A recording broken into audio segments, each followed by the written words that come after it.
Hi guys, I am Malvika and I welcome you all to the Crystal YouTube channel. So आज हम लोग 5.2 का अगला पार्ट देखने वाले हैं, जिसमें हम लोग सबसे पहले पढ़ने वाले हैं द अदर बैकवर्ड क्लासेस, मतलब द ओबीसीज। ओबीसीज क्या होता है कि वो बैकवर्ड क्लासेस होती है जिनका स्टेटस लो होता है, चाहे वो इकोनॉमिकली देखा जाए चाहे वो सोशली देखा जाए, और इनके साथ कुछ हद तक डिस्क्रिमिनेशन भी होता है।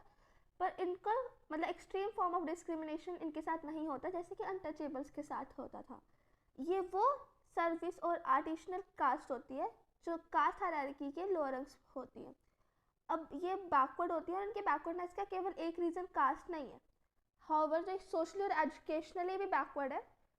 अब स्पेक्ट्रम देखते हैं कि जो हमारे कास्ट हायरार्की का स्पेक्ट्रम होता है, इसका एक अपर एंड होता है और एक लोअर एंड होता है। अब ये जो ओबीसीज हैं, ये कुछ ओबीसीज अपर एंड के पास है और कुछ लोअर एंड के पास है, मतलब ये मिडिल में कहीं वैरी करते रहते हैं। अब इसमें हम लोग देखेंगे कि जो ओबीसीज हैं उसमें सिर्फ हिंदू की कास्टिस नहीं है, बल्कि अदर रिलीजन की कास्टिस भी इंक्लूड होती हैं। इसलिए जो ओबीसीज हैं ये ज़्यादा डाइवर्स है देन एससीज एंड एसटीज। अब जवाहरलाल नेहरू के टाइम पे क्या हुआ था, एक कमीशन को अपॉइंट किया गया था ताकि वो देख सके कि हम ओबीसीज की वेलफेयर के लिए क्या मेजर्स ले सकते हैं। और इसमें जो पहले backward class cast commission establish हुई थी, इसको हेड किया था काका कालेकर ने, जिन्होंने रिपोर्ट सबमिट की थी अपने 1953 में। बट उस टाइम का पॉलिटिकल क्लाइमेट कुछ ऐसा था ना कि रिपोर्ट को उस टाइम के लिए साइडलाइन कर दिया गया, और जो ओबीसी है वो एक रीजनल अफेयर बन के रह गया rather than at being central level. और ये फिर से एक सेंट्रल लेवल का इशू तब बना 1970s में, जब एमरजेंसी के बाद जनता पार्टी पावर में आई थी। अब सेकंड बैकवर्ड क्लास कमीशन को हेड किया था बीपी मंडल ने। 1990s में क्या हुआ था कि सेंट्रल गवर्नमेंट ने डिसाइड किया कि वो इम्प्लीमेंट करेगी मंडल कमीशन की रिपोर्ट को, उनकी रिपोर्ट देने के 10 साल बाद, मतलब जब उन्होंने रिपोर्ट दी थी उसके 10 साल बाद 1990s में उनकी मतलब ये जो उनकी रिपोर्ट थी उसको इम्प्लीमेंट किया गया।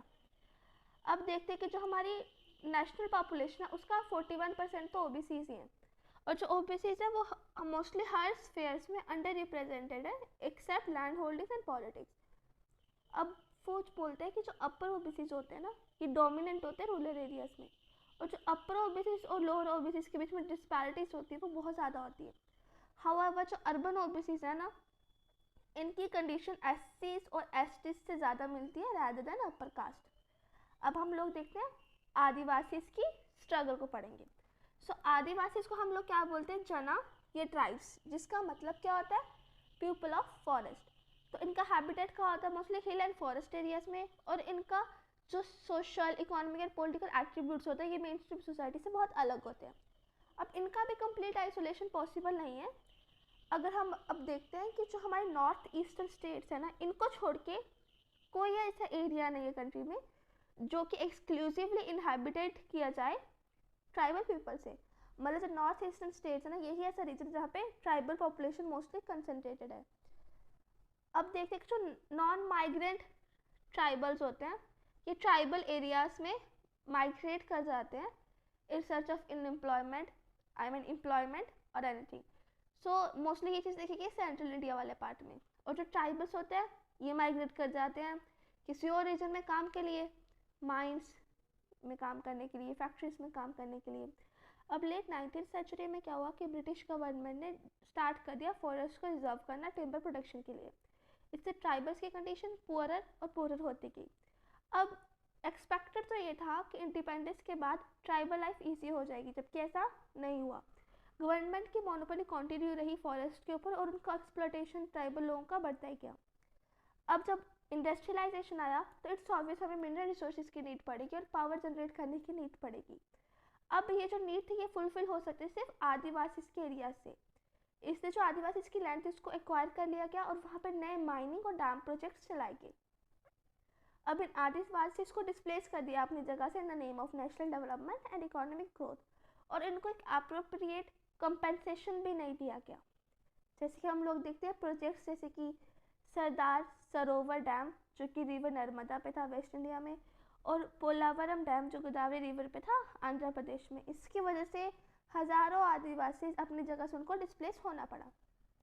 अब 1990s में देखते हैं गवर्नमेंट ने अडॉप्ट की लिबरलाइजेशन की पॉलिसीज़। इससे क्या हुआ कि जो ट्राइबल एक्सप्लॉयटेशन था ना वो और ज़्यादा बढ़ता गया। अब आदिवासी तो क्या होते हैं, ओरिजिनल इनहैबिटेंट्स होते हैं, हमने चैप्टर नंबर 3 में भी इसको थोड़ा डिटेल में पढ़ा था। और ये क्या प्रॉब्लम्स फेस करते हैं, मार्जिनलाइजेशन की प्रॉब्लम्स फेस करते हैं और भी बहुत सारी प्रॉब्लम्स होती हैं, जिसकी वजह से इन्होंने क्या किया, मूवमेंट्स चलाना शुरू कर दिया पोस्ट इंडिपेंडेंट इंडिया में अगेंस्ट आउटसाइडर्स, जिनको ये लोग बोलते थे दिकुस, और स्टेट के भी। तो इन मूवमेंट्स की अचीवमेंट क्या हुई कि जो झारखंड है वो अलग हुआ बिहार से और छत्तीसगढ़ अलग हुआ मध्य प्रदेश से। अब जो दलित और ट्राइबल स्ट्रगल है ये डिफरेंट है, क्यों? क्योंकि जो दलित लोग हैं ये पर्टिकुलर एरिया में कंसंट्रेटेड नहीं होते थे। हाउएवर जो ट्राइबल लोग हैं ये एक पर्टिकुलर एरिया में कंसंट्रेटेड थे, इसलिए पॉसिबल हुआ कि बिहार को झारखंड से अलग कर दिया जहाँ पे ट्राइबल मेजॉरिटी थी, और एमपी से छत्तीसगढ़ को अलग कर दिया। So that's it for today's guys, thank you.